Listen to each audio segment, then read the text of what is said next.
everyone! Welcome back to the Project Awesome. So I'm back with a new video, and yes, today I'm going to share with you my Ozempic journey.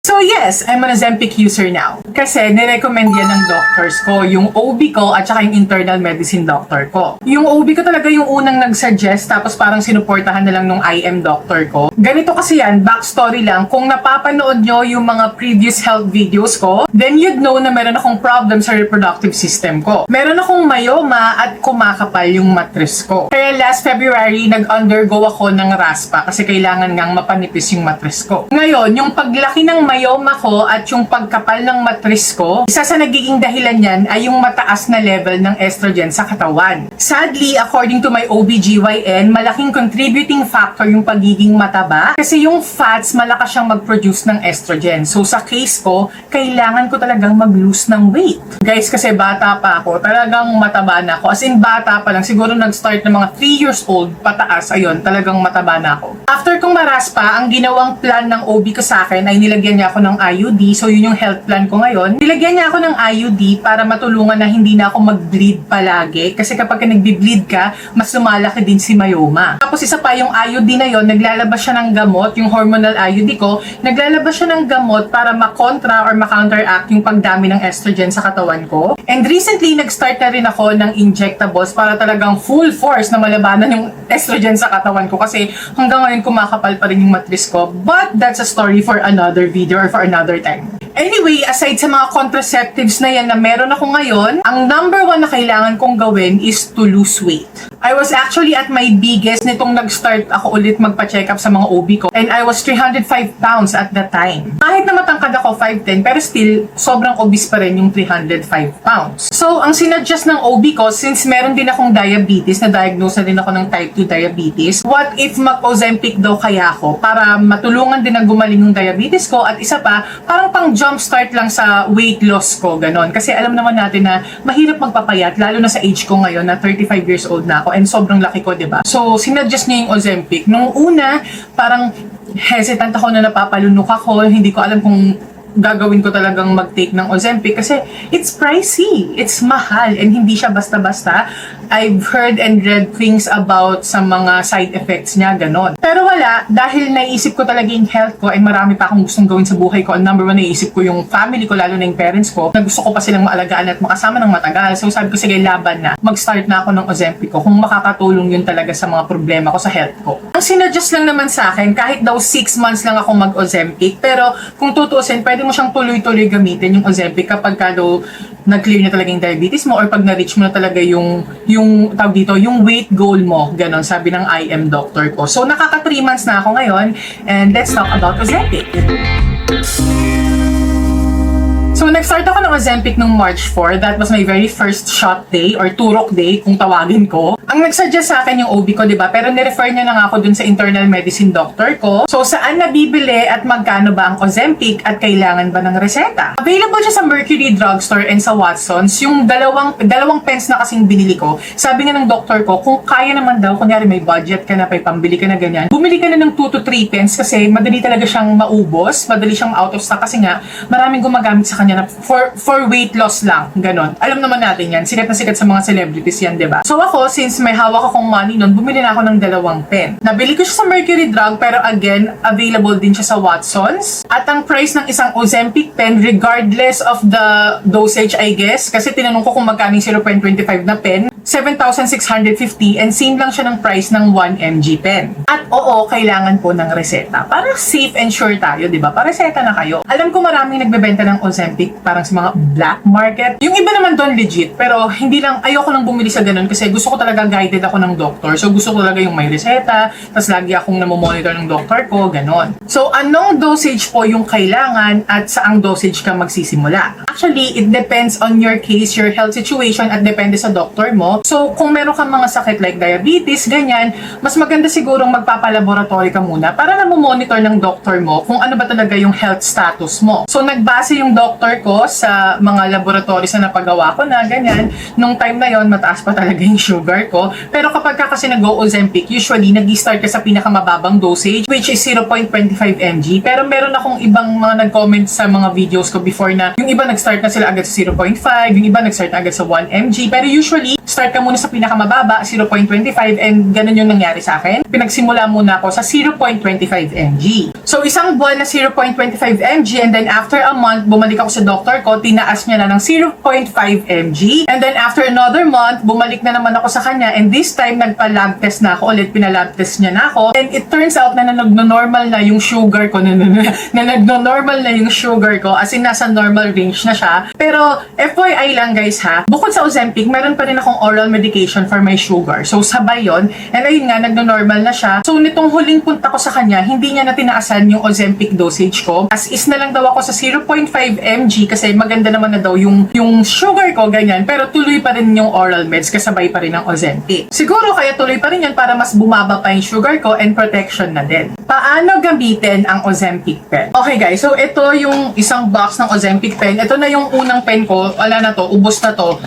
Ubos ko na siya. This is what it looks like. Ganyan siya. Tapos lalagyan mo siya dyan ng needle. Parang ini-screw yung needle dyan. Ganyan. Gusto ko talagang linawin dito kung paano gamitin itong Ozempic pen na to. Kasi recently, may nang-away sa akin sa TikTok dahil hindi siya makapaniwala na napatagal ko ng 11 weeks itong isang 1 mg pen ko. Yes, 11 weeks. So, paano? Ganito kasi yan. Kapag bumili ka ng Ozempic pen, may iba-iba siyang dosage. So, itong nabili kong to, 1 mg pen siya. 1 mg pen. Ibig sabihin, 1 mg yung dosage niya. Hindi yung dami niya ha.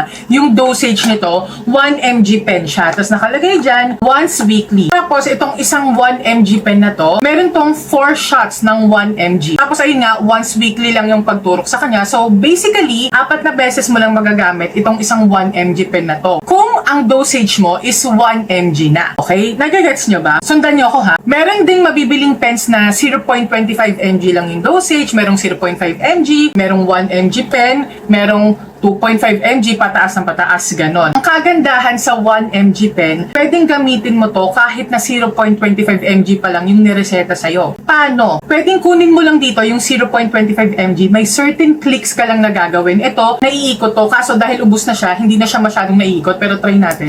Ay no, pinilit ko lang, pero ayan, nakiklik siya. Okay? So, nakita nyo, mag-i-start siya ng 0. Tapos, sa unang click niyan, kung nakikita nyo, hindi na siya naiikot eh. Mapupunta siya, nakikita niyo parang mga broken lines na yon. Itatapat mo siya doon, tapos doon ka mag-start magbilang kapag ka nalagay ka doon, okay? Kung meron kang 1 mg pen, magagawa mo pa rin mag-shot kahit na 0.25 mg yung dosage mo. Again, meron ka lang certain clicks na susundin per dosage. Kung ang gamit mo yung 1 mg na Ozempic pen, tsaka pataas ha. So, para makuha mo lang yung 0.25 mg na dosage, i-click mo to ng 18 clicks. Tapos, siya mo siya ituturok sa'yo. Merong chart na sinusundan. Kahit i-google nyo yan, makikita nyo yan. Ngayon, kung 0.5 mg naman, 36 clicks, doble nung 18 clicks ng 0.25. Magagamit mo yung 1 mg pen, kahit na 0.25 pa lang yung dosage na gagamitin mo, kahit na 0.5, pwede.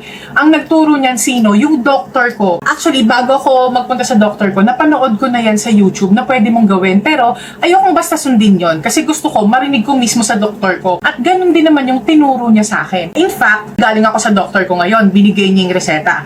Pagkakuha ko ng reseta, dumiretso ako sa Mercury Drugstore, binili ko yung pens ko, tapos bumalik ulit ako sa kanya para ipaturo kung paano gamitin. So, pinrime niya yung pen for me. Ano ibig sabihin ng prime? Yun nga, yung pag-click mo, ipaprime mo yung pen or isiset mo yung pen. So, siya yung nagbilang. Pinakita niya sa akin kung paano. Bibilangin mo lang sa clicks na yon. Tapos, yun yung ituturok mo. And isipin ninyo ha, sabi ko sa inyo, di ba? Sa isang 1 mg pen ha, sa isang 1 mg na pen na to, nakalagay dito 3 ml. So, ganun siya karami. So, sa isang 1 mg dosage, merong 4 na 0.25 mg dosage doon, di ba? So, sa isang 1 mg pen na to, 4 na 1 mg dosages yon. So, ilang 0.25 mg dosage yung makukuha mo dito, di ba? Kaya siya tumagal sa akin. Sana po naiintindihan nyo, lalo na yung mga umaaway sa akin sa TikTok, nakaka-lurky. Ayaw maniwala, sabi, 4 na shots lang yun eh. Paano tumagal ng 11 weeks ay yan?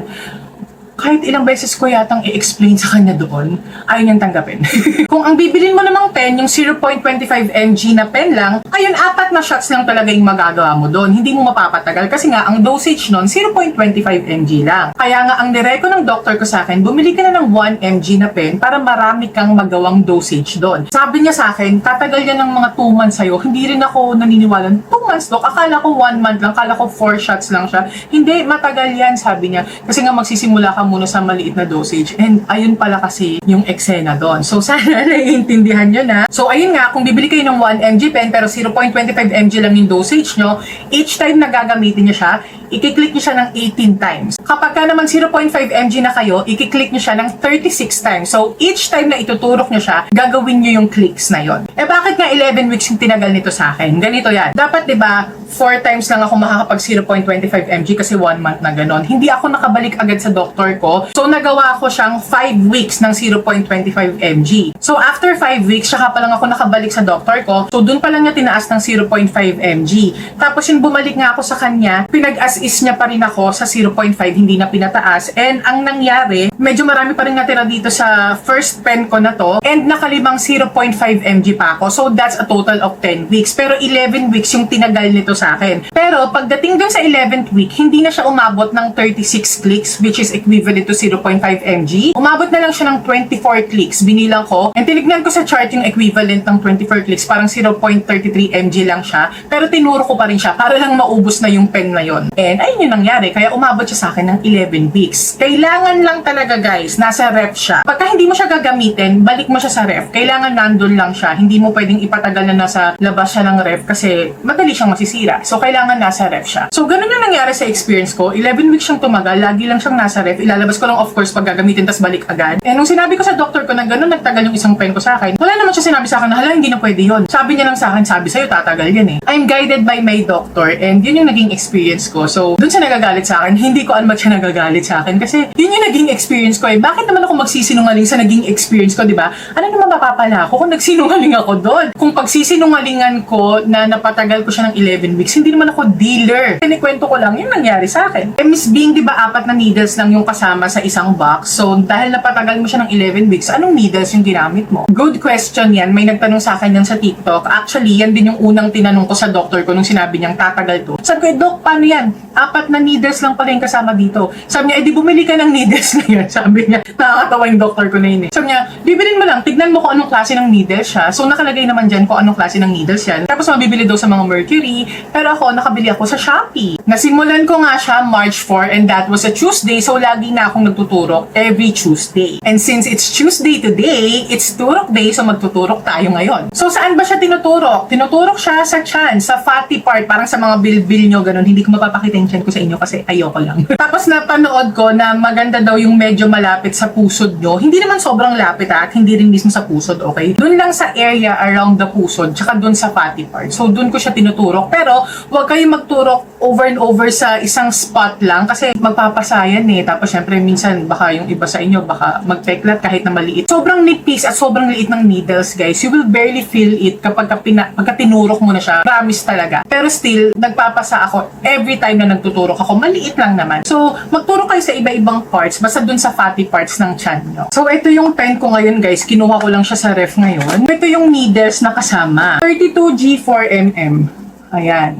Ayan siya. So, kapag naubusan na kayo ng needle na kasama dito sa box, yun lang yung hanapin nyo para bumili kayo ng bago. Isa na lang yung natitira sa kanya. Ayoko muna siyang gamitin. Ayoko munang gamitin yung natitirang yan. Gagamitin ko yung binili ko. Papakita ko sa inyo. Ito po yung needles na nabili ko. Ayan. Siya din naman yun. 32G na 4mm na needle. So, insulin pen din pala to. I mean, insulin needle din pala to. So, tanggalin nyo lang yung cap. And nakikita nyo ba? Ayan, ganyan pa siya karami. Nung umpisa, of course, agad yan dito. Tapos, every time na gagamitin mo siya, tumataas yan. Yung parang kung ano man yan, tumataas siya hanggang sa ma-push out na lahat ng laman niya. So, nakita nyo, ganyan pa siya karami. Nakakailang shots na ako dito sa second pen na to. So, bago ko buksan yung needle, ini-sprayan ko muna siya ng alcohol. Wala lang, parang gusto ko lang talagang safe na safe ako. Tapos, tatanggalin mo lang tong cover na to. And, ayan, makikita mo dyan yung needle on the other end. Tapos, yun yung i-screw mo dito. And voila, dalawa yung takip niyan, mamaya na natin tanggalin. Papakita ko muna sa inyo kung paano i-prime yung pen. So nakikita nyo, 'di ba, nasa 0 siya. So i-click nyo siya ng isang beses. and mapupunta kayo dito. Yan, yung itsura na yan ng parang broken line. Yan yung parang drip test nyo para ma-sure nyo kung may lumalabas nga, okay? So, pagka nandyan na kayo, dyan kayo magsisimulang magbilang. So, kung 0.25 mg kayo, magkiklik kayo ng 18 times. 1, 2, 3, 18. Ayan, 18, and nakikita nyo, di ba, may marka. Kasi minarkahan ko na siya para alam ko kung nasaan yung 0.25 mg. Pero 0.5 na ako, so ituloy natin hanggang 36 clicks.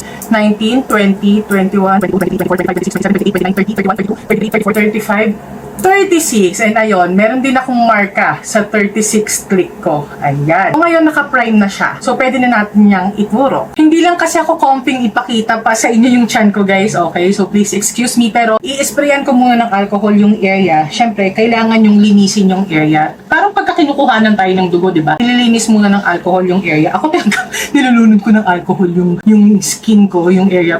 Wala nang, OA lang talaga ako. Na-alcoholan ko na siya. So, ngayon, pwede na natin tanggalin yung unang takip, tapos meron pa siyang isang takip dito.